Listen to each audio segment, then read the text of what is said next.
Hello everyone. তো সকাল এখন ৯টা বাজছে। আজকে হচ্ছে রবিবার। আমি সকালবেলায় উঠেই একটু ব্ল্যাক কফি খেয়েছি। এটা এখন চা বসিয়েছি অভিজিতের জন্য আদা দিয়ে লিখা। চা খেতে খেতে এখন সবাই মিলে চলছে গল্প। সবাই জুটলে যা হয়, চা খেতে খেতে গল্প, ব্রেকফাস্ট করতে করতে গল্প। তো অভিজিৎ চায়ের কাপ নিয়ে এখন বসে বসে গল্প করছে। তো ব্রেকফাস্ট এখন আমাদের দেরি আছে।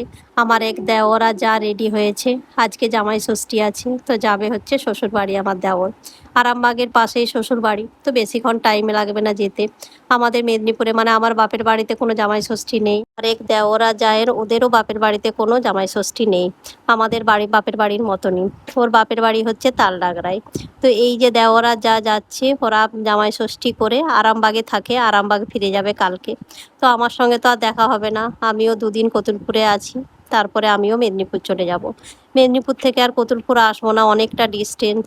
তো আমি মেদিনীপুর থেকেই কলকাতা হয়ে গুরগাঁও ফিরে যাব। তো আর দেখা হবে না। আর বাচ্চাগুলোর দেখুন, বাচ্চাগুলোর খুব মন খারাপ। মামা বাড়ি যাচ্ছে, যাবে না, এখানেই থাকবে। অনেক বাচ্চা তো বাড়িতে, কেউ ছেড়ে যেতে চাইছে না। অভিজিৎও রেডি হয়ে গেছে। অভিজিৎ আজকে গুরগাঁও ফিরবে।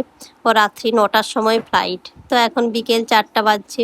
লাঞ্চ টাঞ্চ করে একটু রেস্ট নিয়ে ও রেডি হয়ে গেছে। কলকাতা পৌঁছাতে তো আবার 2.5 ঘন্টা সময় লাগবে। একটু হাতে টাইম নিয়ে যাওয়াই ভালো। আর রিশু যখন থেকে পাপা চলে যাবে শুনেছে, ও দেখুন কেঁদেই যাচ্ছে, কেঁদেই যাচ্ছে, ওর কান্না থামছেই না। ঠাকমাও কাঁদছে, আর হচ্ছে রিশুও কাঁদছে। পাপা চলে যাচ্ছে, পাপাকে যেতে দিবে না, যে আরও থাকো কতুলপুরে এখন। অভিজিতের সঙ্গে আমার এক ননদও যাচ্ছে। ওই ননদের বাড়ি হচ্ছে আরামবাগে। আরামবাগে ছেড়ে দিয়ে অভিজিৎ কলকাতা বেরিয়ে যাবে। রিশু এখনো কেঁদেই যাচ্ছে। অভিজিৎ প্রায় 1 ঘন্টা হয়ে গেল বেরিয়ে গেছে এই কতুলপুর থেকে। কলকাতার হাফ রাস্তা পৌঁছে গেল। ওর কান্না থামছে না, পাপা কেন থাকলো না, পাপা কেন চলে গেল, এই ভেবে কেঁদেই যাচ্ছে।